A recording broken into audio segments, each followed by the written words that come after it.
Would you say that there's value in educating people not only on disordered eating and eating disorders, but also how comments said to certain individuals may affect them negatively in terms of, I know a lot of people will jokingly, I've personally experienced people jokingly say, hey, Lexi, if you turn to the side, you disappear.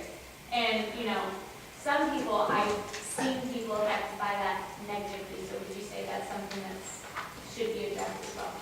For some reason in our society, it seems acceptable to always comment on our weight, be it negatively or positively. What's a common thing that girls will do when you meet? Oh, you look so good. Oh, it looks like you've lost weight. Oh, isn't that wonderful? And then if they don't say anything, it's like, oh, they must think I'm fat. Everybody, what I try and instill in all of the girls and the guys that I see is, we are not all built the same. We're tall, we're short, we're thin, we're little, we're big, we're blonde, we're black-haired. One of the examples I say is, no matter how much I may want to be Asian and have beautiful dark hair, I can't. It's physically impossible for me. So why should I keep trying to do it when I can't?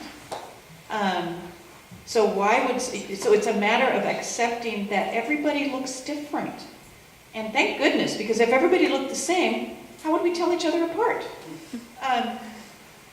You know, we need taller people and shorter people and different body types, and we don't want to be Stepford. I don't know if you know that reference, but Stepford Wives. There was a remake. Yeah, Nicole Kidman, yeah.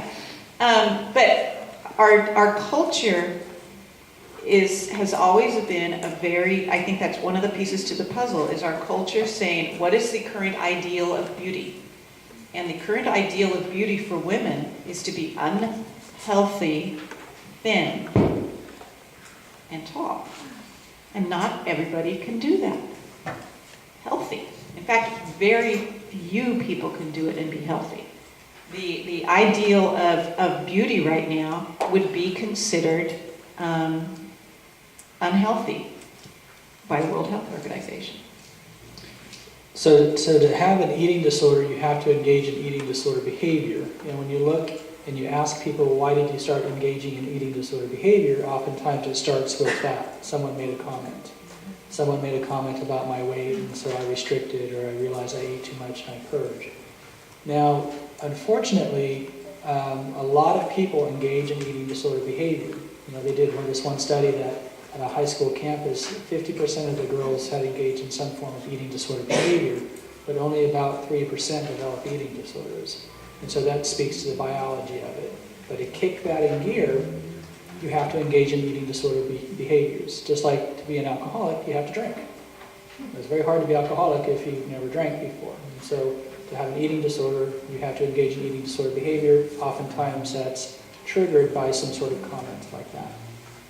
The other thing I just wanted to add to that I think is really important to recognize, and something that's kind of changed even more, is I was working in the schools when I worked for Christian Law Foundation, and I saw even at those schools that in this area that they were starting to put people's BMIs on their report cards and putting them in categories in PE group if they were a certain weight percentage and all of that kind of thing, and getting weighed on certain days and doing these kind of things. And when you're doing that kind of public, where everybody knows your BMI or whatever, that it's almost like public shaming, that I've had a lot of clients come to me with situations like that have happened.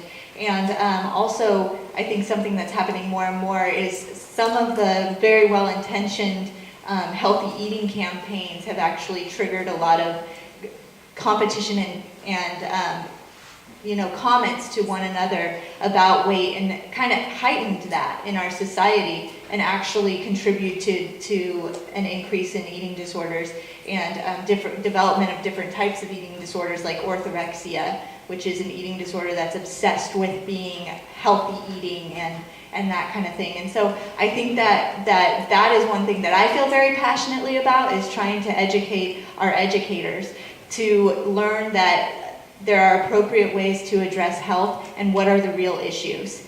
And the real issue isn't just, that we don't eat enough fruits and vegetables. It's much deeper than that. And so when we categorize people just based on their weight as an educator, then sends a very strong message to the students. So that's something that I definitely feel contributes as well. And my daughter, who's 16 now, but when she was in junior high school, going back to that, that time that you see eating disorders peak for the first time, junior high school, in her PE class, they were weighed like Jamie was mentioning, and so the whole class comes in, the girls come in, and one by one they're weighed, and they're told their weight and whether or not they're in a healthy BMI, and that was the class. And so, she comes home and I hear this, and I said, it can't be right. And so I called the PE teacher and I said, what is this all about? What's going on? And obesity is an epidemic, and we're just educating the girls about healthy weights. Okay, that sounds reasonable. The problem is the method of delivery, because what happens with junior high school girls? They all talk and they all compare. Now my daughter, who's very tall, has a not so tall friend. And so her not so tall friend weighed 30 pounds less than my daughter. And so my daughter came home and said, Dad, Erin weighs such and such. I weigh 30 pounds more than she does. I need to go on a diet. She didn't understand the fact that, Megan, you're 5 inches taller than Erin. You're supposed to weigh more than her. In her 7th grade brain, she didn't realize that. She just saw a number. They all, after they get weighed, they all come back and compare numbers. And she was horrified that she weighed more than any of her friends. Well, she weighed more than any of her friends because she was much taller than any of her friends. But that piece didn't get communicated to her. There's no education on what that number actually means. If you have, for BMI, which is what they're using in the schools, if you have more muscle than your friend, you're going to weigh more than your friend. If you're athletic, you're going to weigh more than your friend. If you're 6 feet tall, you're going to weigh more than your friend. And that, what Tony's pointing out is exactly what happens is young adults go and compare things that our clients constantly compare with each other. And that's a huge problem. And I don't think our educators are really doing education on what this means and the value of it. I talked with Mary and she agrees that she may have a problem. What is the best way to determine what type of treatment she should receive?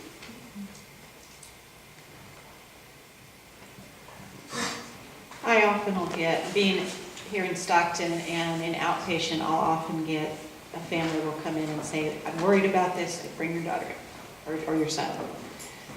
And I'm looking at, get a medical evaluation, and I'm talking to them about an evaluation of what are the psychological and behavioral things that are going on. So there's not a test that you can give somebody that says, oh, if you scored this amount, you have an eating disorder.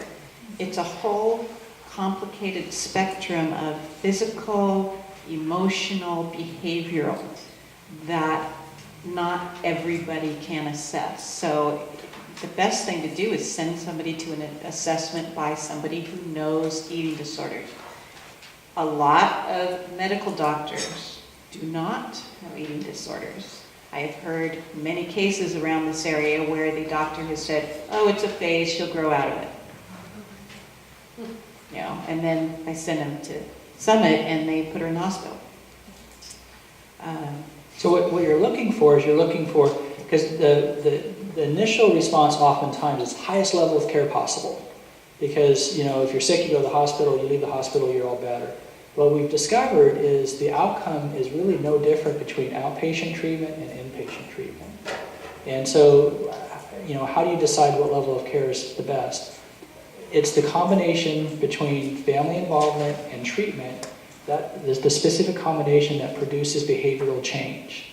So if you can produce behavioral change in outpatient treatment because you have a lot of family involvement, then that's where you should be.